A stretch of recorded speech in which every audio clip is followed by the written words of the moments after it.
Welcome to Abuse Exposed, a podcast about the secret of abuse. Each episode, we deliver intriguing Christian and personal experiences on abuse and how to overcome it. The content is not intended to be a substitute for professional mental or medical advice, diagnosis, or treatment. Always seek the advice of your physician or other qualified mental health provider with any questions you may have regarding a medical or mental condition. Now, here's your host, live from Texas, ISpeakMotivate. Hello. This is ISpeakMotivate, and I am so excited to be with you guys for episode 21. Thank you for the 611 downloads and shares. What does that mean? Abuse awareness is being exposed to the people, and I am so excited that you guys are being a helping hand because we definitely need this. We need to break down those stereotypes of abuse every day. Now, episode 21 is going to be called COVID-19 and its effect on abuse. Now, this is what we're going to read here for educational purposes. It's mystateline.com, and it starts off with schools being suspended due to COVID-19, the way families function daily have changed throughout the state line. And this is in Illinois. For some children, home is not their safe place.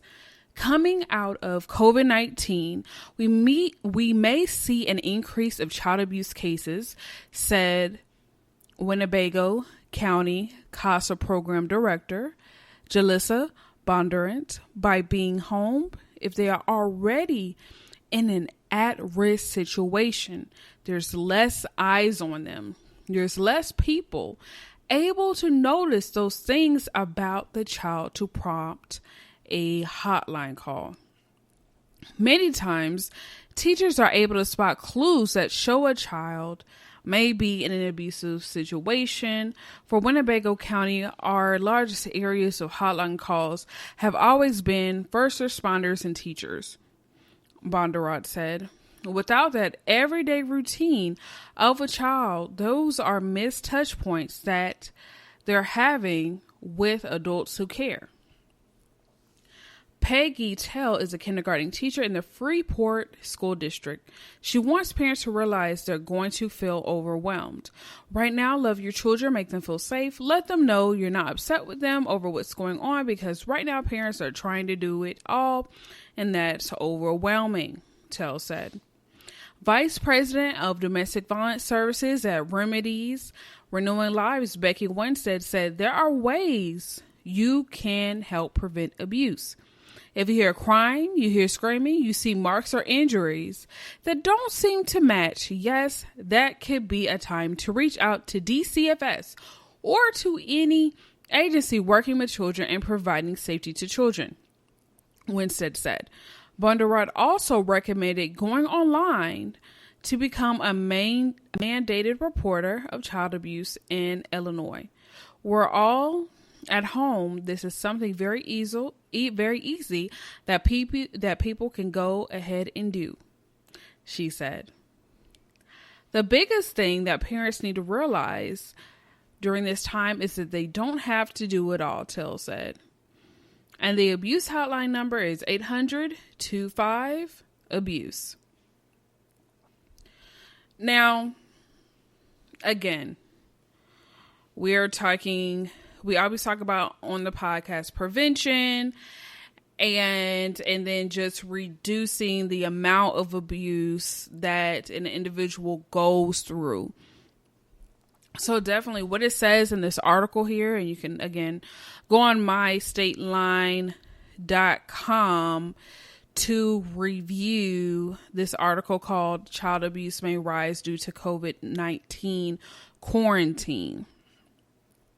And again, a lot of times being a child, yes, school is your safe place.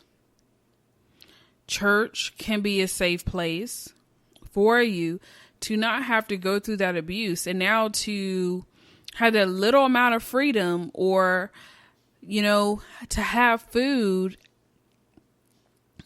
at school, and then for that to be abruptly taken away, and then to be with your abusive parents, that's a scary situation, because at this point, instead of the abuse occurring before and after school and on weekends, now it's a full 7 days up until this quarantine is over, which is why we speak about the importance of the community taking a stand against abuse before these type of isolation situations happen, so it's not a repetitive occurrence. So, how they said you can sign up to be a mandated reporter in Illinois and things like that.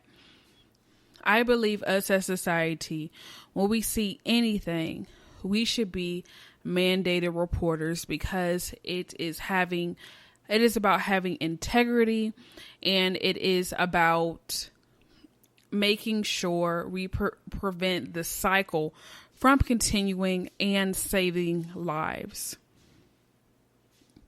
And that's definitely what it's about. Because the little baby now is in survival mode for the length of time that they are in the house with their abusive parents. Now, if they take any particular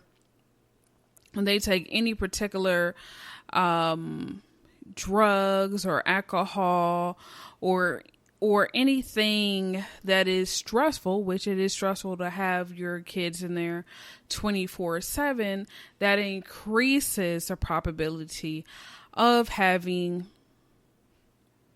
an abusive occurrence happen. And it's unfortunate. That's why we have to, when school is on, and once it's reported the first time, taking the child out of the home. So we're not, because I feel like a lot of time it's a formality of paperwork. And if we don't have the paperwork, or, it's about stats, don't take this many kids out of a home, because it's about family reunification and rebuilding the family. And we're so stuck on that's the goal that we want to have. And we don't think about that there's actually kids that need to get out of the home now and not later. So that's a big thing that I do want Child Protective Services to look at, is that, yes, that is the goal, family reunification, and to keep the family together. However, if it's an unsafe environment, and it has been reported that it's unsafe, take the child out. Take the child out to reduce those child deaths, because it's just unacceptable. And the laws really don't protect children at all. It just protects people's salaries instead of the children. We need to invest in programs that assist children to get out of harmful environments, instead of having this little phrase that sounds great, family reunification, but the environment's toxic, and we're acting like we're doing all these programs and things to help the parent get on track. And this is the thing with abusers. They can fake for a significant period of time and act like they're working through the program and they're doing what they need to do. And then at some point, they'll even act like they're a victim and then pull you all in. And then before you know it, then the child's deceased. And then we're like, oh, there were no signs or whatever, when they're right in front of you. But we are so bent on this one phrase, family reunification, that we Don't look at the rights of a child and protect that child from further abuse and from murder. So definitely everyone should be a mandated reporter. It should not just be healthcare professionals and emergency services. It should be everyone. Now we're going to go and we're just going to do a commentary on the New York Times article. It is titled, "Where Can Domestic Violence Victims Turn During COVID-19?"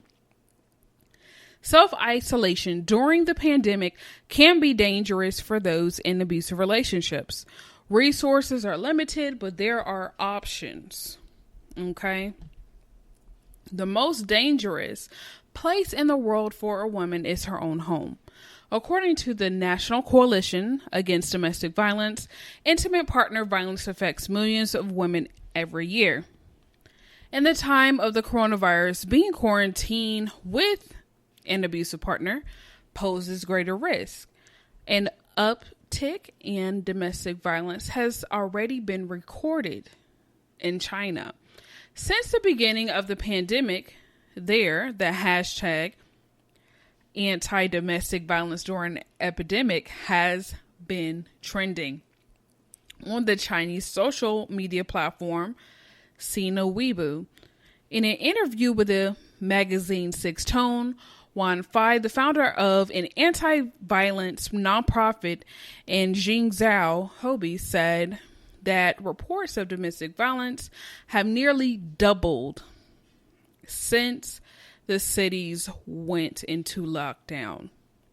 Concerns are also mounting in the United Kingdom, where last year 1.6 million women in England and Wales experienced domestic violence as lockdown becomes increasingly likely. Victims ordinarily wait to be by themselves before they seek help. They wait for their abuser to go to work. They secretly reach out to friends. They look for openings when they don't have childcare obligations. All those options are closing down.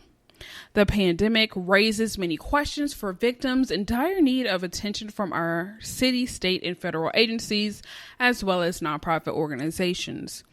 What do you do if you're confined to the most terrifying place, your home? What impact does the pandemic have on police response to 911 calls from domestic violence victims as hospitals are focused on critical care for coronavirus patients? Should a victim in need of medical attention avoid going to an emergency room? At shelters, are there protocols in place for the spread of the virus? Jennifer Friedman is the director of the legal project at New York City Sanctuary for Families, which provides shelter, counseling, and legal services for survivors and their children. She was also my sounding board and guide when I was extricating myself from my own abusive relationship with Eric Snyderman, the former New York State Attorney General. I asked Ms. Friedman about the challenges her organization faces during the pandemic. She says that shelters in New York City are deemed essential services and are still operating. However, many domestic violence service providers are not seeing as many clients in person because of the virus and are pivoting their services to hotlines, phone consultations, and virtual sessions. In New York State, the chief administrative judge of the courts has issued an order extending all temporary orders of protection. Ms. Friedman's legal staff is advising clients to carry their temporary orders with them at all times, along with a copy of the chief judge's order. As jurists and court staff are testing positive for COVID-19 each day, the family courts in New York City are scheduled to close their doors this week. They will operate remotely with new applications filed by email and only the most necessary hearings conducted by video or telephone. Casey Gwynn, the president of Alliance for Hope International, said that approximately half of the family justice systems in 42 states are still open, while half have